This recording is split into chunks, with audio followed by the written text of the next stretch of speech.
Amid all the chaos in the parliament lately, there are two bills that might have skipped your attention. Yet, these two bills will have a significant impact on your life. With these two bills, the Telecommunications Bill 2023 and the Post Office Bill, the government can now listen in to your messages, calls, and even your couriers and posts. Spooked? Let me simplify it for you. Let's start with the Telecommunications Bill of 2023. It was introduced in the Lok Sabha on December 18th by the Minister of Electronics and Information Technology, Ashwini Vaishnav. The Telecommunications Bill 2023 to amend and consolidate the law relating to development, expansion and operation of telecommunication services and telecommunication networks, assignment of spectrum and for matters connected therewith or incidental thereto. Told you, you would not understand anything amidst all that chaos. With this bill, the government can now temporarily control any telecommunication network citing national security concerns. And this marks a huge change in the government's role in this sector. And with this unprecedented authority, the government can suspend the services in the interest of national security anytime. There are, however, some exemptions. For example, the OTT players or even apps like WhatsApp and Telegram do remain excluded from these telecom regulations. Another highlight of this bill is that it does away with the traditional auctions of spectrum. Currently, the Telecom Department issues 100 types of licenses.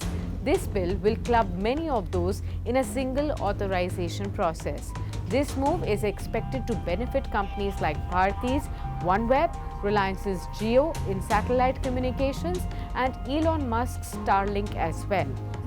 This bill replaces the Indian Wireless Telegraphy Act of 1933 and the Telegraph Wires Unlawful Possession Act of 1950. The government says that in the face of rapidly advancing communication technologies, the laws also need to change.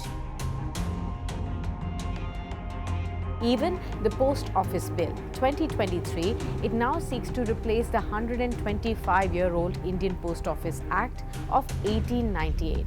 The bill allows the government to not just intercept, open or detain any item, but also to deliver it to customs authorities. In a society which is as complex, as diverse and times which are as difficult as they are, it's very important that interception is done.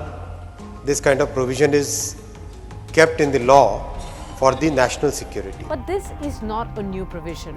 Carrying explosives or dangerous objects was illegal even in the previous act. Even intercepting goods or any postal article for public good or an emergency could be exercised. The new thing in this bill is that it will regulate private courier services by bringing it under its ambit. Now this bill has triggered a lot of criticism from opposition too.